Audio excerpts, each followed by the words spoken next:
And so we're now seeing this post-dollar world taking shape by some of these actions to basically say, whoa, those dollars you always thought were going to be liquid, we're taking them away from you. Obviously, you Right. saw a similar move with the Canadian government where they actually suspended people's accounts because of their civil actions with protests, et cetera.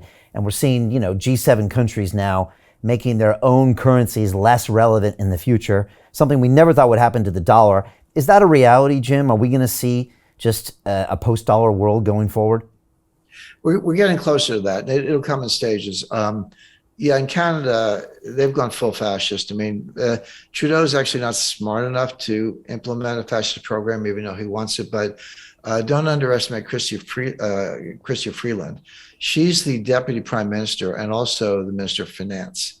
She is a real neo-fascist, and she's the one who. The thing with Canada, like in the U.S., I don't know, we got 7,000 banks or whatever, but in Canada, you really only have 5 banks. There's some smaller ones, basically 5 big banks.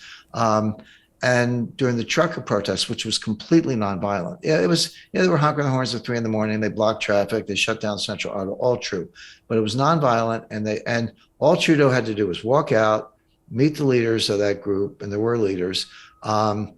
Make a few concessions, say we're listening to you. We're going to ease up on the COVID testing, crossing the border.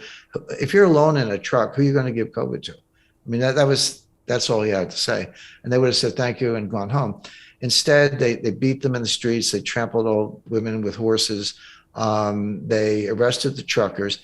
So Freeland calls up the banks, gets all their bank account information on a national security basis, freezes all their accounts, calls up the crypto exchanges. Don't tell me that crypto's safe. It's not.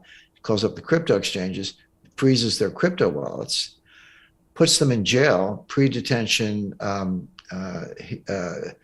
pre-hearing detention with no bail, and confiscates their trucks. These people can't feed their families, and they're still in jail. So that's her fascist roots that really come to the fore.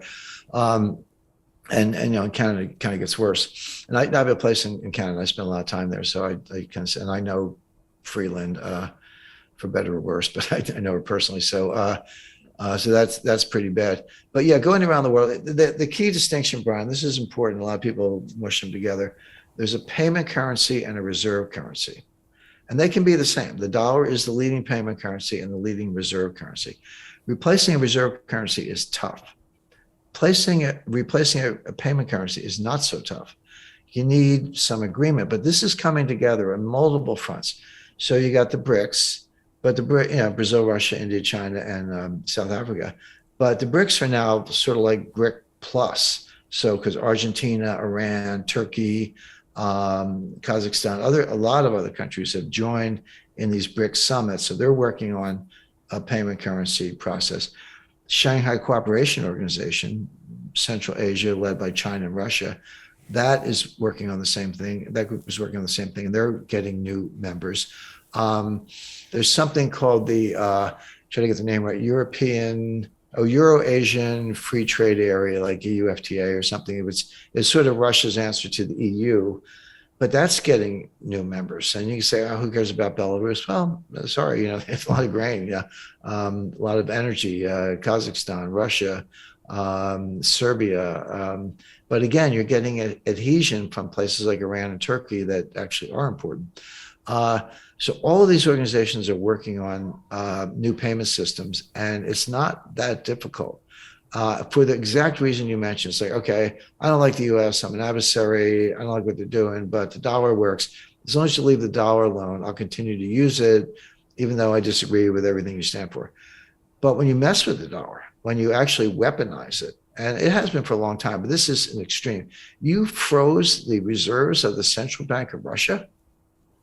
You froze their treasury securities, which is tantamount to default, technically. You kicked the 10 largest Russian banks out of SWIFT.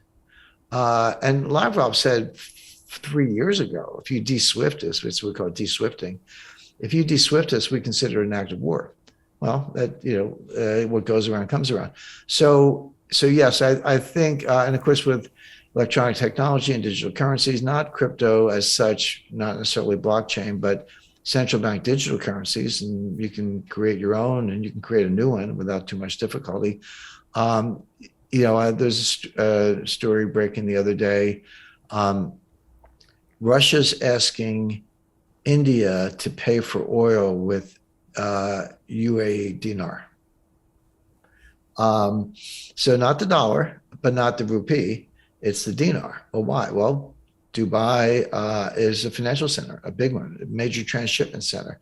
They're neutral in this thing. They have not joined the U.S. sanctions. Neither, well, of course, China hasn't, but neither have Brazil, Iran, Turkey. I mentioned China, a lot of Southeast Asia, a lot of the Middle East, Saudi Arabia. None of them have joined the sanctions. It's U.S., Canada, EU, Australia, Japan. It's about it. Yeah, big countries. It's a big part of the global economy, but not all of it by any means. Not even close. And so they're all working on these new currencies, new systems, and dinar could be, if all of a sudden China's willing to pay for UAE oil in dinar rather than yuan, not dollars, but dinar. You create a demand for dinar, and then India's got to buy some to pay for the Russian oil, and you're halfway to a new payment currency.